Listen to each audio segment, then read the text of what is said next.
जरा सोच कर तो देखिए कि जिस पुलिस प्रशासन को आम लोगों की सुरक्षा के लिए बनाया गया है, अगर वो अपनी ही सुरक्षा नहीं कर पाती है तो भला आम जनता की सुरक्षा कैसे करेगी।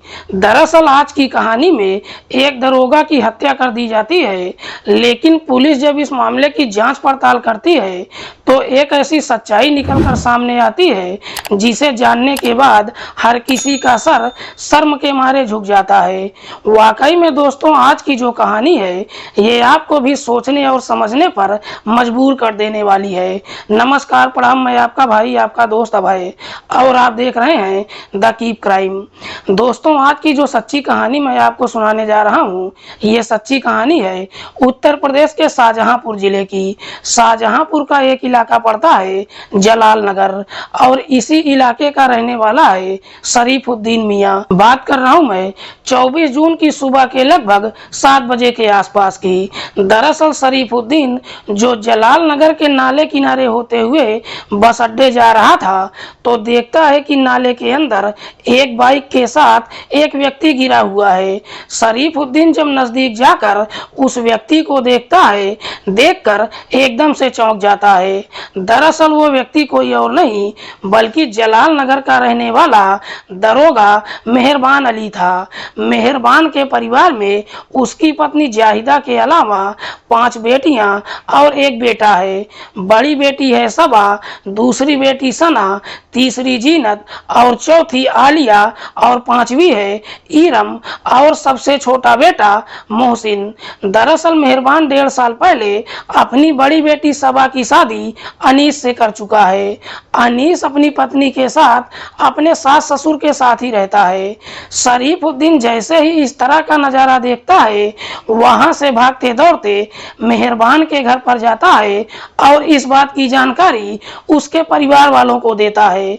इधर जब इस बात की जानकारी मेहरबान की पत्नी जाहिदा को मालूम चलता है, अपने सारे बच्चों को लेकर उस नाले पर पहुंचती है और जब अपने पति को हिलाने डुलाने की कोशिश करती है तो मालूम चलता है कि मेहरबान की मौत हो चुकी है। देखते ही देखते काफी लोग भी इकट्ठा हो जाते हैं। तभी इस बात की जानकारी पुलिस को दी जाती है। इधर पुलिस को जैसे ही सूचना मिलती है, पुलिस अपनी टीम के साथ घटनास्थल पर पहुंचती है। सबसे पहले मेहरबान की डेड बॉडी को चेक करती है तो मालूम चलता है कि उसके सर पर काफी गहरा घाव था। जो खून वहां पर गिरा है लगभग सूख चुका था, जिसे देखकर पुलिस अंदाजा लगाती है कि शायद मेहरबान किसी गाड़ी से टकरा गया होगा या खुद ही नशे की हालत में नाले में गिर गया होगा। पुलिस सबसे पहले डेड बॉडी को अपने कब्जे में लेकर पोस्टमार्टम के लिए भेज देती है, लेकिन 2 दिनों के बाद जब पोस्टमार्टम रिपोर्ट आती है तो उस रिपोर्ट में एक बड़ा ही चौंकाने वाला खुलासा होता है। दरअसल पोस्टमार्टम में बताया जाता है कि मेहरबान की मौत एक्सीडेंट की वजह से नहीं बल्कि उसकी गला दबाकर हत्या किया गया है। जैसे ही इस तरह का पोस्टमार्टम रिपोर्ट आता है, पुलिस फिर से मेहरबान के घर पर जाती है और उसकी पत्नी जाहिदा से पूछताछ करती है कि क्या तुम्हें किसी पर शक है कि तुम्हारे पति की हत्या कौन कर सकता है। इस पर जाहिदा पुलिस को जवाब देती है कि नहीं साहब, मुझे किसी पर कोई शक नहीं है। पुलिस जाहिदा से सवाल करती है कि आखिरकार मेहरबान उस नाले तक पहुंचा कैसे। इस पर जीनत पुलिस वालों से कहती है कि साहब 23 जून को लगभग 11 बजे के आसपास मेरे पति अपनी बाइक लेकर ड्यूटी पर गए थे, लेकिन रात के 8 बजे तक जब घर वापस नहीं आए, मैंने कंट्रोल रूम फोन किया और जब अपने पति के बारे में पूछताछ किया तो मालूम चला कि मेरे पति ड्यूटी पर आए ही नहीं है। मुझे लगा कि शायद मेरे पति अपने किसी दोस्त के साथ पार्टी करने के लिए गए होंगे, सुबह तक वापस आ जाएंगे, क्योंकि इससे पहले भी मेरे पति कई बार ऐसे ही पार्टी कर चुके हैं। लेकिन सुबह तक भी जब मेरे पति घर वापस नहीं आए, मैं अपने दामाद को उनके ऑफिस भेजने ही वाली थी, तभी हमें ऐसी खबर मिली। जाहिदा जब ये सारी बातें पुलिस को बताती है, पुलिस भी सोच में पड़ जाती है कि आखिरकार मेहरबान की हत्या किसने किया है। तभी पुलिस के दिमाग में 2 महीने पुरानी एक बात याद आ जाती है।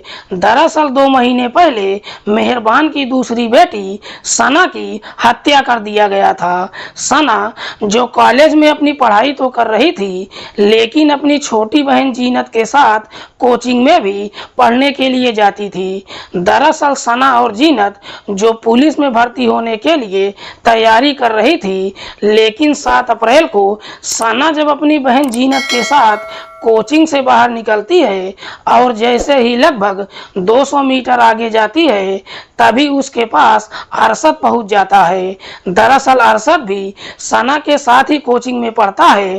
अरशद और सना के बीच में काफ़ी गहरी दोस्ती ही नहीं है, बल्कि दोनों एक दूसरे से प्यार भी करते हैं। दोनों जब एक दूसरे से बातचीत करने लगते हैं, जीनत थोड़ी देर के लिए वहां से हट जाती है, लेकिन जैसे ही थोड़ी देर का समय गुजरता है, अरशद अपने पास से एक तमंचा निकालता है और सना के ऊपर गोली चला देता है, जिसकी वजह से सना की घटनास्थल पर ही मौत हो जाती है।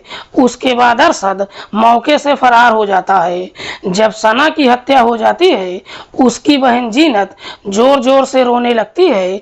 उसकी चीख पुकार सुनकर तमाम लोग भी इकट्ठा हो जाते हैं। सना को लेकर हॉस्पिटल तो जाते हैं, लेकिन डॉक्टर सना को मृत घोषित कर देते हैं।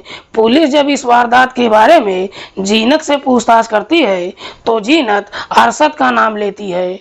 दरअसल अरशद जो मूल रूप से प्रतापगढ़ के कटार गांव का रहने वाला है। अरशद के पिता का नाम है जहीरुद्दीन सिद्दीकी, जो खुद पुलिस में है, जिसकी पोस्टिंग शाहजहांपुर में ही है। जीनत जब अरशद का नाम लेती है, पुलिस अरशद के घर पर जाती है और वहां से अरशद को गिरफ्तार करके थाने में पहुंच जाती है। और जब अरशद से सना की हत्या के बारे में पूछताछ करती है, तो अरशद पुलिस वालों से कहता है कि साहब, मैं सना को मारना नहीं चाहता था। दरअसल मेरी सना के साथ गहरी दोस्ती तो है, लेकिन मैं उसकी बहन जीनत से प्यार करता हूँ और मैं जब भी जीनत से बातचीत करता था, सना को अच्छा नहीं लगता था और एक दिन इस बात की जानकारी अपने घर वालों को दे दी, जिसकी वजह से जीनत के घर वालों ने उसे फटकार भी लगाया था। दरअसल सना चाहती थी कि मैं उससे शादी कर लूं। एक दिन सना मुझे बता रही थी कि तुम किसी भी तरीके से मेरे अब्बू को इस दुनिया से हटा दो। अगर मेरे अब्बू की मौत हो गई तो उनकी जगह मुझे अनुकंपा के आधार पर नौकरी मिल जाएगी और फिर हम दोनों शादी कर लेंगे। लेकिन जब मैंने उसके ऑफर को ठुकरा दिया, सना मुझसे झगड़ा तकरार करने लगी और मुझे धमकी देने लगी कि मेरे होते हुए तुम किसी भी कीमत पर मेरी बहन जीनत से शादी नहीं कर सकते हो, इसीलिए मैंने उसकी हत्या कर दिया। अरशद जब ये सारी बातें पुलिस को बताता है, पुलिस उसे गिरफ्तार करके जेल भेज देती है। लेकिन पुलिस को जब ये घटना याद आती है, न जाने क्यों पुलिस को लगता है कि कहीं मेहरबान की हत्या उसके घर वालों ने ही नहीं किया है। इसीलिए पुलिस फिर से जाहिदा के घर पर जाती है और जाहिदा के साथ साथ उसकी बेटियों से अलग अलग पूछताछ करती है। पुलिस जब घर के सदस्यों को अलग अलग बैठाकर पूछताछ करती है, तो सबके जवाब में काफी अंतर दिखाई देता है।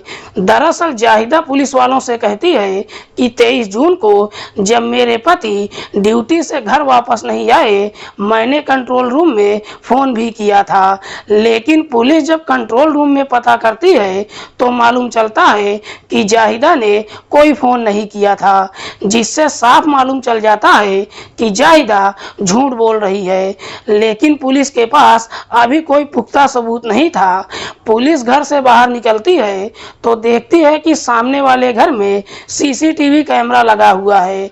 इसीलिए पुलिस उस सीसीटीवी फुटेज को चेक करती है।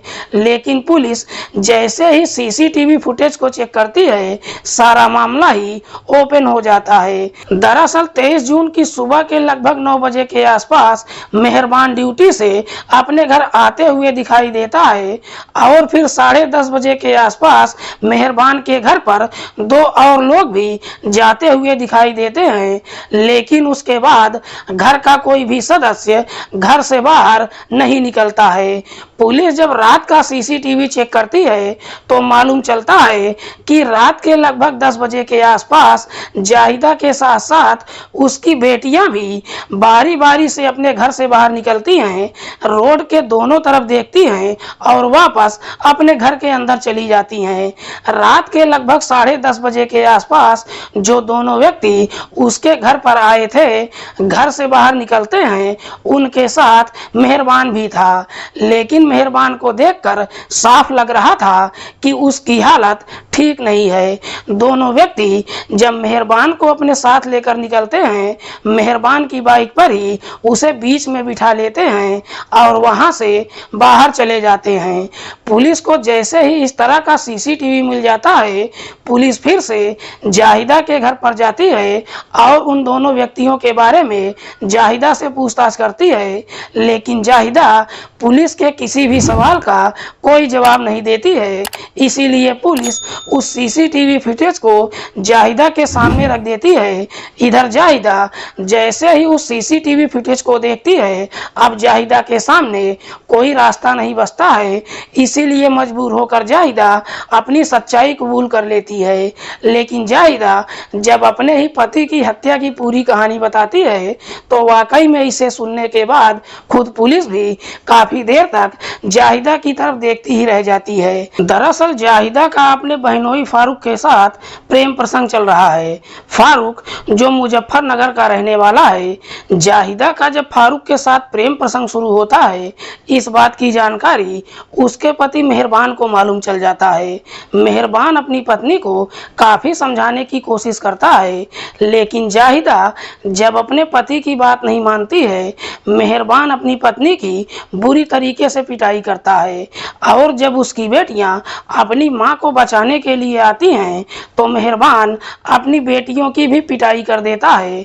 दरअसल मेहरबान जो काफी कट्टर मुस्लिम था, उसकी बेटियां जो कपड़े पहनकर घर से बाहर निकलती हैं, मेहरबान को अच्छा नहीं लगता है।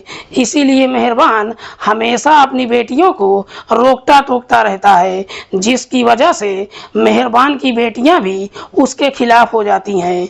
मेहरबान जब अपनी पत्नी के ऊपर दबाव डालना शुरू करता है, तभी जाहिदा के दिमाग में एक षड्यंत्र आ जाता है। दरअसल जाहिदा सोचती है कि क्यों ना मैं अपने पति को इस दुनिया से हटवा देती हूँ और फिर मेरे पति की जगह पर मेरी दूसरी बेटी सना को नौकरी मिल जाएगी। उसके बाद मैं अपनी बेटियों के साथ बेहतर तरीके से अपना जीवन व्यतीत करूंगी और अपने आशिक के साथ मुलाकात भी कर लूंगी। जैसे ही इस तरह का षड्यंत्र उसके दिमाग में आता है, एक दिन जाहिदा जब अपने प्रेमी से मिलने के लिए जाती है, वहीं पर फारूक के 2 दोस्तों से भी मुलाकात करती है, जिसमें से एक का नाम है कासिम, दूसरे का नाम है तहसीन। दरअसल ये दोनों ही सुपारी किलर हैं। जब इन दोनों से अपने पति को इस दुनिया से हटाने के लिए कहती है, ये दोनों इस काम को करने के लिए तैयार हो जाते हैं, लेकिन बदले में 10 लाख रुपए की डिमांड करते हैं। जाहिदा 10 लाख देने के लिए भी तैयार हो जाती है और 50,000 एडवांस भी दे देती है और लगभग 6 महीने का समय लेती है और दोनों से कहती है कि जब तक मैं दिन और तारीख नहीं बताऊंगी तब तक अपने काम को अंजाम नहीं देना है। उसके बाद जाहिदा एक सही मौके का इंतजार करने लगती है, लेकिन 7 अप्रैल को अरशद जब सना की हत्या कर देता है, इसीलिए मेहरबान अपनी बेटियों से इस प्रकार से खफा हो जाता है कि अब अपने पूरे परिवार पर पाबंदी लगा देता है, जिसकी वजह से जाहिदा चाहकर भी फारूक से मुलाकात नहीं कर पाती है। इसीलिए जाहिदा फिर से दोनों से कांटेक्ट करती है और कहती है कि अब तुरंत ही मेरे पति को इस दुनिया से हटाना पड़ेगा। और फिर जाहिदा एक तारीख तय करती है 23 जून। दरअसल 23 जून की सुबह के लगभग 9 बजे के आसपास मेहरबान जब अपनी नाइट ड्यूटी खत्म करके अपने घर पर पहुंचता है, लगभग 1.5 घंटे के बाद जाहिदा कासिम और तहसीन को अपने घर पर बुला लेती है। उस वक्त तहसीन जो अपने कमरे में काफी गहरी नींद में सो रहा था। जाहिदा का दामाद घर पर नहीं था। जब ये दोनों कमरे के अंदर प्रवेश करते हैं तो देखते हैं कि मेहरबान गहरी नींद में सो रहा है। सोते वक्त ही उसका गला दबाने लगते हैं, लेकिन तभी मेहरबान की नींद खुल जाती है और वो विरोध करने लगता है। तभी दोनों उसके सर को पकड़कर उसके सर को दीवार पर काफी जोर से टक्कर मार देते हैं, जिसकी वजह से मेहरबान के सर पर काफी गहरा घाव हो जाता है और फिर उसकी गला दबाकर हत्या कर देते हैं और डेड बॉडी को अपने घर में लगभग 11 घंटे तक रखते हैं। जब शाम हो जाती है, जाहिदा और उसकी बेटियां बारी बारी से अपने घर से बाहर निकलती हैं और रोड पर देखती हैं कि कहीं कोई व्यक्ति मौजूद तो नहीं है। जब रोड की अच्छी तरह से रेकी कर लेती हैं, रात के लगभग 10:30 बजे के आसपास तहसीन और कासिम मेहरबान की डेड बॉडी को लेकर बाहर निकलते हैं और उसकी डेड बॉडी को उसी की बाइक पर बीच में बिठाकर मोहल्ले से बाहर जाते हैं और बाइक के साथ साथ उसकी डेड बॉडी को भी नाले में फेंक देते हैं। वाकई में जाहिदा जब यह पूरी कहानी पुलिस को बताती है, पुलिस जाहिदा की तहरीर पर उसकी बेटियों के साथ साथ कासिम और तहसीन को भी गिरफ्तार करके थाने लाती है।